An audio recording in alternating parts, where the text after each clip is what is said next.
KUVO Jazz. Joining us today on Community Connection, Cyndy Luzinski, Executive Director of Dementia Together. They are a community of people all going through similar challenges on the dementia journey. Now, through education and enrichment, they make living well with dementia the exception, not the exception.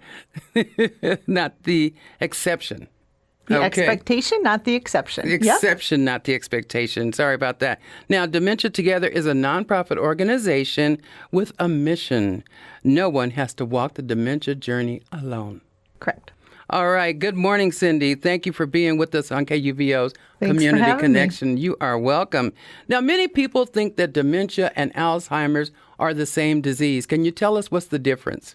So dementia is the bigger term. So when you hear the word dementia, just think condition or a set of symptoms. Okay. And so if you picture an umbrella, dementia would be the umbrella. Underneath might be some little raindrops of the causes for dementia, the condition. So Alzheimer's disease, 60 to 70% of the time is the cause for dementia symptoms. It could be other causes, though, for dementia symptoms. So Lewy body dementia is what Robin Williams had. So we hear about that. Vascular dementia we hear about when people have had strokes or high blood pressure or diabetes.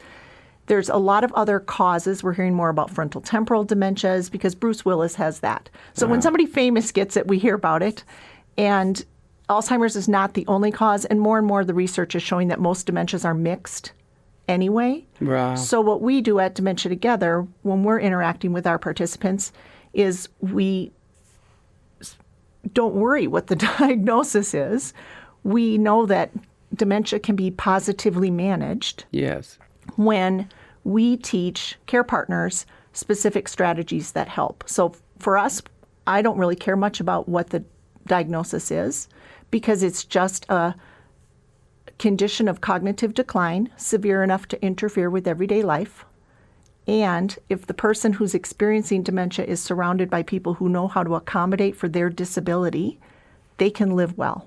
And that's different for everyone. Exactly. Each case of dementia is totally different, correct? Just like autism. When you've seen one person with autism, you've seen one person with autism. When you've seen one person with dementia, you've seen one person with dementia. However, I will say there's some commonalities that all people who are caring for a loved one with dementia might experience. Same way all people with dementia, they might feel some of the same experiences that, you know, other people who are walking that journey are on.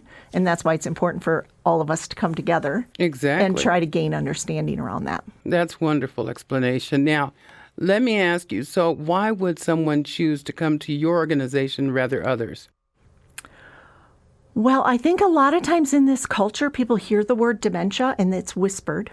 So that's one thing. There's a stigma around that word unnecessarily. And we are all about changing the narrative from crisis and tragedy to a narrative of contentment and hope. And it's entirely possible. That idea that life is just going to be miserable for everybody concerned because now one of our family members or something has a dementia-related diagnosis. Right. It doesn't have to be miserable. And that's the difference of what we learn and share and help people discover at Dementia Together is that through education of the families specifically and other people who are caring for a loved one with dementia, we can share some really practical strategies to make it much better for the person who's experiencing the disability. And we really do treat dementia as a simple disability that can be positively managed.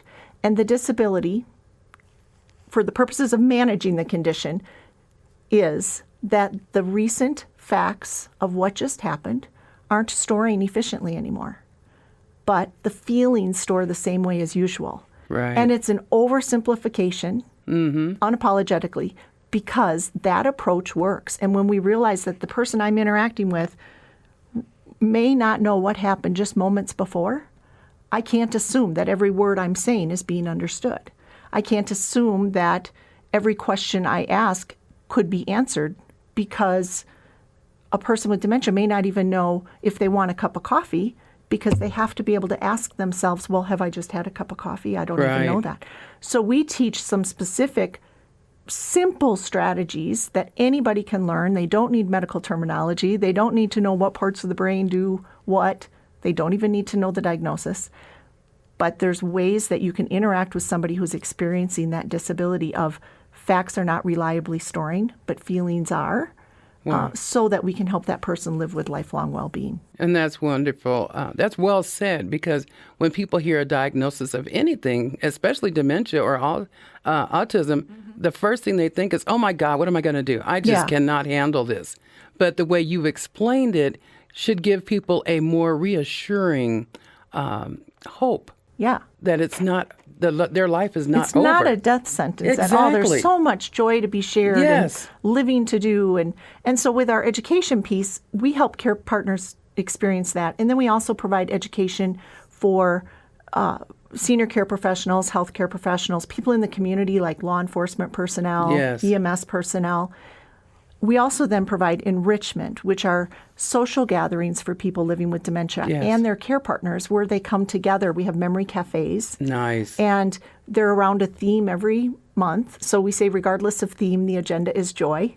Our theme yesterday was camping. So we just reminisced about a lot of different camping experiences as children. We sang camp songs. We had s'mores, just fun things. Nice. And helping families realize, again, there's life to be lived.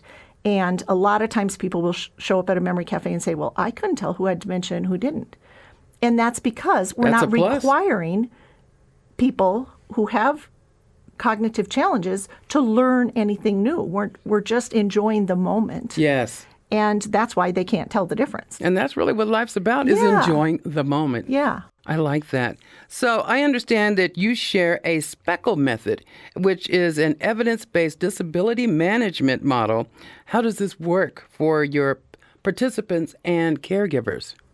So I learned SPECKLE about 15 years ago when my dad told me that he was experiencing some dementia symptoms. Okay. And my background's nursing. I'd never heard of a lot of the different approaches that are out there. Most of them are called person-centered care approaches. SPECKLE's different in that it's so simple. And like I said, you don't need medical terminology or any kind of pathophysiology to understand it. It gives us the what, the why, the how to do what we do. And so based on an understanding of dementia as that disability where facts aren't storing but feelings are, it changes how we interact. And we teach care partners 3 simple golden rules to start with. Don't ask direct questions because recent facts may not have stored. Right. So stop asking, have you taken your pills? Do you want to eat? What do you want to eat? Do you want to get dressed? Do you want to go take a walk? Too many questions can cause a lot of anxiety in the home. Overwhelm them. Yeah. So that's a kind of a counterintuitive, one of the first golden rules. And people struggle with it at first because they think, well, then you're taking away choice. Then how do I find out what I need to find out? We teach that. That's in our workshops. There's better ways to get information without causing the stress of questions. The second golden rule is listen to the expert. The person with dementia is the expert at knowing how to cope when recent facts aren't storing. So they're often going to match back to old photographs or memories in their mind to help them figure out what's going on now. And we got to listen to what are they matching to, what's making sense to them. And our moral imperative is to not disturb the sense they're making. And then the third golden rule is don't contradict. Yes. Don't argue with whatever is making sense to them in the moment, because sometimes we can just keep our mouths shut and find it really interesting that they feel that this is the case. Isn't that interesting? Right. And honestly, what's good for dementia is good for the world. So sometimes these approaches work for anybody who's stressed, anybody who's aging, and certainly keeping our mouths shut and finding things interesting for anybody.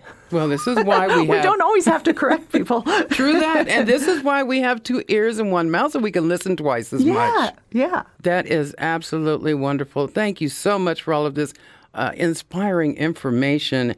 How do our listeners get in touch with your organization? So dementiatogether.org is our website. We're also on social media, on Instagram and Facebook. Our email address is help@dementiatogether.org. And all of our education for family care partners is offered at no charge. So we have classes several times a month in English and Spanish. Marvelous. And they're on Zoom and in person in northern Colorado. Our office is in Fort Collins. We, primarily serve Weld and Larimer counties, but obviously elsewhere in Colorado and in other states now because people sign on online. Wow, that's amazing. Well, Cyndy, we appreciate you for taking time away from your busy schedule to come in and join us here on KUVO's Community Connection. We are a Colorado where everyone feels seen and heard. Thank you for having me.